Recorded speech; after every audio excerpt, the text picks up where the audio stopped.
Hello and welcome to another episode of What's to Love in St. John. I'm your host, Terri-Ann with PropertyGuys.com, and I'm standing here in the previous keg room, now known as the... We've got some time before we release the new marketing of this, but that's a good hint. Stay tuned. You'll know about it soon, everyone. Will know. Yeah. We're very loud about things like that. So I'm here with Pete, St. John Ale House. And Pete, we were talking earlier about, what's your title here? And you have a really peculiar title. Every time I get my business cards printed, I go, I feel like maybe I should give some direction on what I do here. And it just ends up being too long to fit on the card.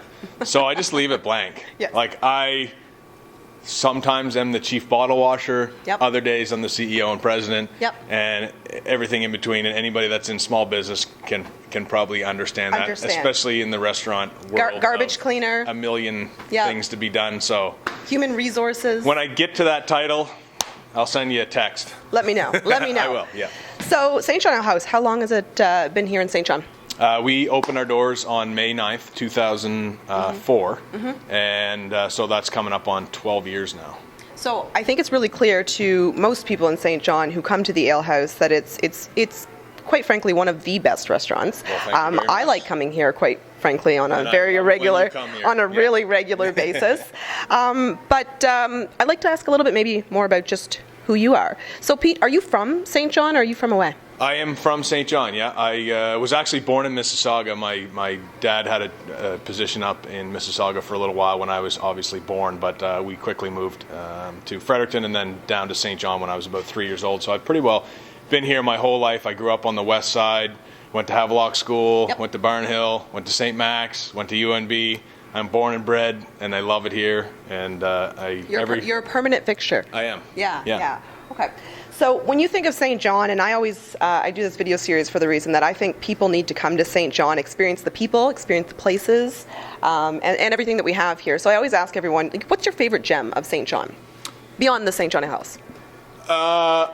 I'm a huge fan of Uptown. Yes. Like, I don't know that you can carve it out. I've spent a lot of my youth and I spent a lot of my adult time in Uptown St. John, and I love every part about it. I love the architecture. I love the cool stuff like Keith's doing with the Historica and rejuvenating all those old buildings. And I love the Market Square, and I always have, because when I was a kid, it was when it opened. Yep. And it's very nostalgic for me. I like the boardwalk. I like Prince William Street. Yep.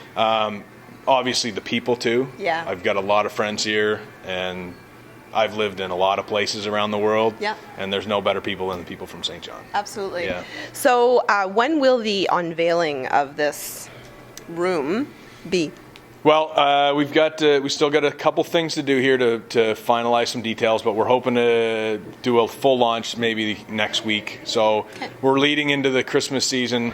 This room is built to do events in. Yes. So events, big groups. We've launched a group menu. Yep. That's on our website. So it's a rejuvenation of a room that was previously used for larger groups, and it just is built a little better now. Absolutely. So we can accommodate a few more people. We have a specific menu for it, and now we've got Judith Mackin's touch with all the cool lights and new tables and chairs and soon to be new floor and everything else that comes along with that. So, Absolutely. yeah, we're excited. So when I'm looking at St. John and I'm looking at, even just past the Uptown area, when you think of some of the cool activities that you can do here in St. John, do you have any cool activities that you do right here in St. John?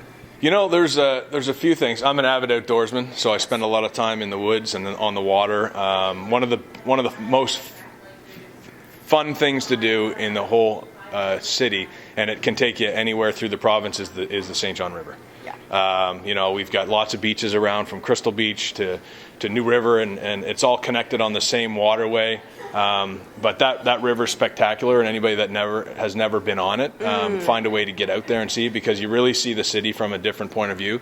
Everywhere from the Reversing Falls all the way up to both sides of the Kingston Peninsula and up through the Kennebecasis Valley.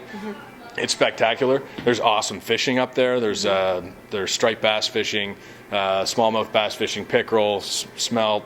Like, every different time in the season, there's always sort of something new that comes out. And that's what I really like about, just St. John and Canada in general, is the 4 seasons. Yeah. You know, so you can walk on it in the wintertime, and you can swim it in the summertime, and in the fall you're probably worried about it. In the spring you're waiting for the ice to leave. Yeah. It's great.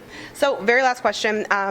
Earlier we were talking, and you sort of have a new food choice available now, whereas, you know, when you're doing big events and typically someone comes in, they have to order a meal and a meal and a meal.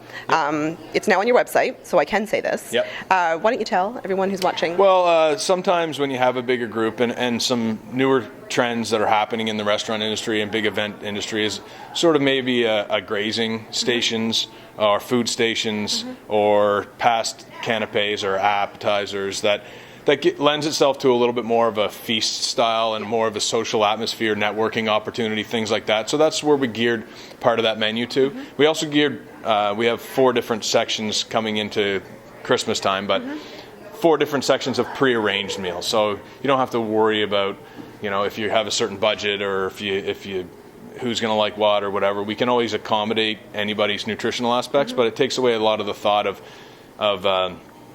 getting a menu, being concerned what I'm going to get. Is everybody going to like it? It can be prearranged, and then if there is any issues, we can deal with that too. And it's fast. The service of it is much faster. Instead of having a server coming in asking 50 or 60 people how it's going to be made. Yeah. Don't get me wrong, those guys in the kitchen can whip food out like nobody's business. Yes. But on a service side of things, it does move things along a little bit quicker. Perfect. So people can focus more on the event and why they're there. Perfect. Yeah. So I know you're a busy man. I won't keep you any longer. Thank you so much. My pleasure. And everyone else, stay tuned for the the transformation and the unveiling of this room. It'll be here very soon. Thank you so much for watching. All right.